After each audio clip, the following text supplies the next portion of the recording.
So I want to again make the kind of point though that it's not just for complex cases. What about kind of the more everyday case? And so an everyday case that often, many of us are familiar with is a total knee surgery or total knee replacement. Many of us know a family member or an acquaintance who've had a total knee.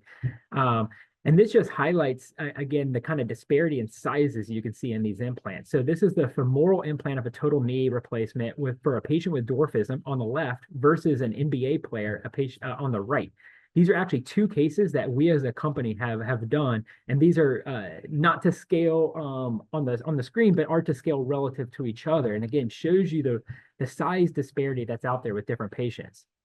But you might kind of make the argument that these are still outlier patients. You said we want to make the argument that it's not just for kind of complex one-off cases, and these are still fringe cases.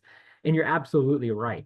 So what I want to do is kind of walk you through a little bit of the way we think about knee anatomy, and then some interesting data that'll show you why it's important to have patient-specific implants for kind of quote unquote your everyday patient. So these are two different real patients, a right knee and a left knee. And the patient on the left we would call bow-legged, and the patient on the right we would call knock-kneed. And the way we define that is by these angles. So the LDFA, that's the lateral distal femoral angle. And then the ML, that's just your medial lateral width there. But on the patient on the left, that angle is less than 90, and the patient on the right, that is greater than 90. So now that we've defined that, I want to show those two variables on a scatter plot. So this is a scatter plot of 85,000 different patients. Sorry, I got to move my little bar here on Zoom so I can see my full screen. But what we did, we plotted these 85,000 CT scans. This is in our database from patients that we've treated over time, and we plotted those two variables. So just looking at the femoral medial lateral width, and again the AP depth, and then we'll look at the angle in a second. And you can see this wide range of patient anatomy. And then you can also see how there's a little bit of a bifurcation around our male and female anatomy. But then what we did is we actually plotted these two variables. We looked at, sorry, it's not advancing here. We plotted the offering of some of the largest competitors on the market. So J&J, Stryker, Zimmer Biomet, Smith and Nephew, and Medacta. And what they are doing is trying their best to kind of match the standard scatter plot of the general patient population.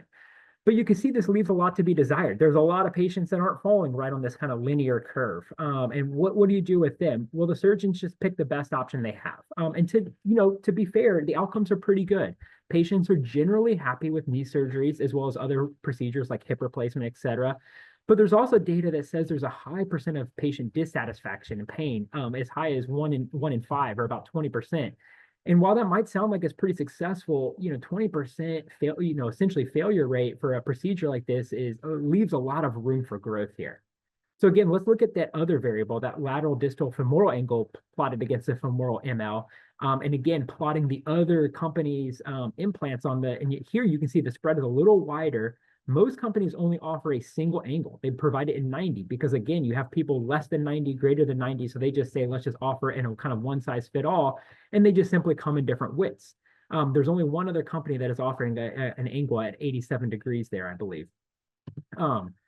So I want to show you though some data that says personalized implants do result in better clinical outcomes. So there's a lot of studies here. These are studies published all over. Some of them we've collaborated on, others are from other companies that say that these types of implants, when you have some personalization to them, result in better fit, better alignment, and then importantly, the outcomes are better range of motion, better function, higher patient satisfaction, and then overall better health economics.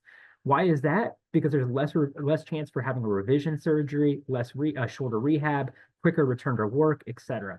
So this is well studied in the literature. And then our specific implant, the Restore 3D patient-specific knee, has the lowest revision rate in the UK database, the UK registry, at only about 1% at 10-year follow-up. So this is about half compared to kind of standard off-the-shelf implants.